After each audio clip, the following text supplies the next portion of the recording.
Last year, Sbu, along with Trevor Noah and Bonang Moteba, made Forbes magazine's list of 13 African celebrities to watch. He has a new book out on leadership, and his life story is a page-turner. Oh man, this is a beautiful house, eh? I mean, one had to start from, the township, 4-room house, move to rent a bachelor flat, go rent a 2-bedroom townhouse, and then you build, then you get your firstborn, then you grow up to this is my dream house. I hear you, man. I think I'm still at the renting stage. His latest venture is SA's first black-owned energy drink, and child education gets a percentage of every can sold. This is the stuff dreams are made of, man. You go put it to bed. I'm impressed by the decor in the house. Thank you. You've done a good job. Where did you sort of get your ideas from? I watch a lot of your shows, of course. One is just wanted this dream house that is open plan, that is modern. It's really nice to see you as a family man. Thank you. I mean, I love spending time with my daughter.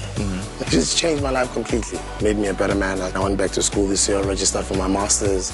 I'm educating myself just for her, to always have a backup plan if anything in this entertainment thing goes the other way around. I come from extremely, extremely humble beginnings. So every time when from time to time, I actually reflect and I think of how blessed I am. See, this is how Sbu rolls, eh? He's got koi fish in his house. I like it. I like these guys. My daughter likes them. Yeah? Yeah. You're speaking about the humble beginnings, but what do you mean by humble beginnings? Like, you want to elaborate on that first?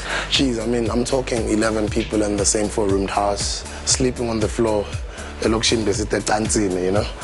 spongini, and also just the struggle of wanting to emerge and become successful. What was your big break?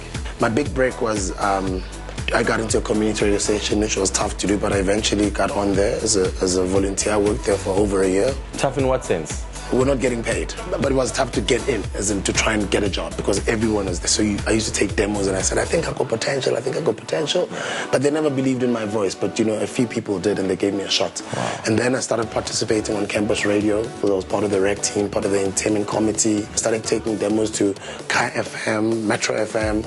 Actually, at one point, Metro FM told me I don't have the right voice for radio. Wow. And it's quite ironic that right now I work for them, And it's funny now because your voice is so iconic.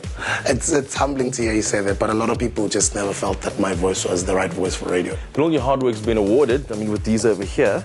This was an award from the city of Ekurhuleni honoring some of the work we do as a foundation.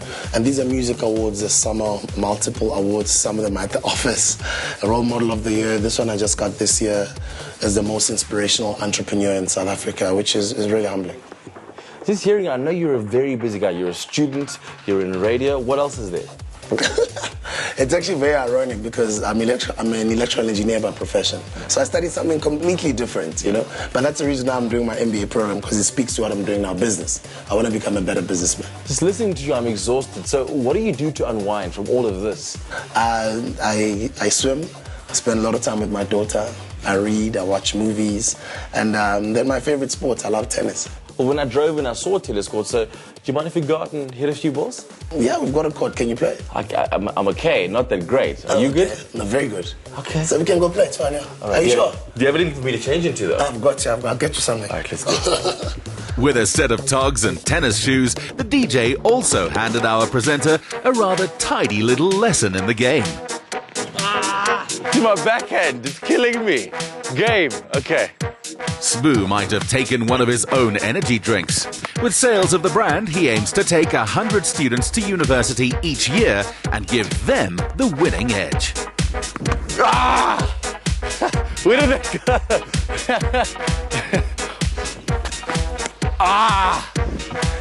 I started playing tennis in boarding school because of all the hot girls that were in the tennis court, But growing up as well, guys in the townships, there's peer pressure and all sorts of things, and they laugh at you, they think you're playing a sissy sport. And I just be like, gents, that's fine, it's a tennis court, and Sbu, you've always sort of followed your own path, right? Sometimes a lot of people easily get peer pressure issues, but I didn't really. I mean, I've always wanted to do my thing. And now coming from a township like Tembisa, is that why you always felt the need to give back? Of course, I mean, that's where we come from. And I mean, you look at the situation at large in the country, and there is a need for all of us to do something, and that's the reason I do my part, you know? I'm just listening to you say this, I'm just realizing how selfless you are, and almost makes me think about myself and what more I could be doing. You see, I always say to people, how you feel on the 18th of July, Mandela Day, after your good deeds.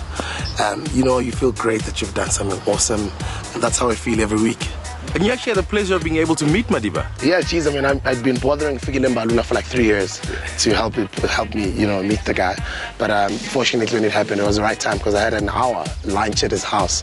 And just the humility of the man, just the greatness, and just the wisdom, you know, that he possesses. He actually he changed my life because he inspired me to actually even do more. I've got a radio show to go to. Oh, yes. Having earned every bit of the good life he enjoys, he wants others to follow his lead. Guys, thank you so much for visiting me. I'm going to take my boy Simba on a spin. We're going to go to the radio station. Can I trust you? I mean, I've learned from my mistakes. I'm a very good driver now. You can trust me. You can trust me. Sbu's helping develop a South African university marketing degree, plans to open a school, and his show must still go on. So what do you attribute the success of your radio show to? I think my team. Yeah? I think my team is in touch. There's Pilar, the guys are busy that side. And it's just teamwork. Yeah? Hey, dude, how you doing? Hey, my brother. Good, man. How's it going? Listen, dude, are you following us? Because this is my time, like my spotlight. You photo bombed my last photo shoot, dude, so now I'm gate crashing your interview, and I had to meet the man of the moment. So, Sbu, do you have some advice for Jonathan and myself regarding our careers? I think the most important thing for me is just not forgetting where you come from. Just giving back and being in touch with your community and just doing as much as you can to pull others along, you know? Yeah. Well, listen, dude, we're heading in the studio, right? Come join us. Starstruck right now. And you know, I look at these two guys, Jonathan and Simba from Top Billing. Their story is similar, humble beginnings. These guys gotten through a presenter search, and I mean, Simba can elaborate a little bit more. Yeah, man. I was chatting to you, Sbu, in the car now. I was talking about like, I need to change my stars, man. I need to change the sort of path of my family, and I want to make a success of it. I mean, coming from your house and seeing how you live and the success you've made of your life. So I really need to make that happen for myself, man. Firstly, Simba's been telling me about his day, and I'm thinking I need to do more with my life afterwards. I'll say to Sbu, what am I doing with my life? I came here feeling pretty confident about what I'd achieved until I heard your stories, and I'm like, I've got to get moving, man. I haven't got much time left. But yeah, man, Simba, I remember watching Simba like 2 years before I did the show, and he was an inspiration to me, and I always like, it's weird because he's so much bigger than me, but he's actually about 10 years younger than me, so I always see him as like a little brother. It's a bit of a weird situation, you know. My audition for Top Billing, I was supposed to be overseas proposing to my girlfriend, and you know, just how life works out, and ended up auditioning for Top Billing, standing in a queue for 9 hours, 3,000 people on that first day, and just persevering, and it just shows, you know, don't let anybody ever tell you what you can and cannot do. And that's what Top Billing is all about, you know. It's aspirational people. People like to watch the TV and say, I want to be like that one day, you know, and he's a great example of that. So nice. Yeah. Education, principles, a hand up, not a hand out, and a wealth of self-belief. Those are the gifts a true leader gives.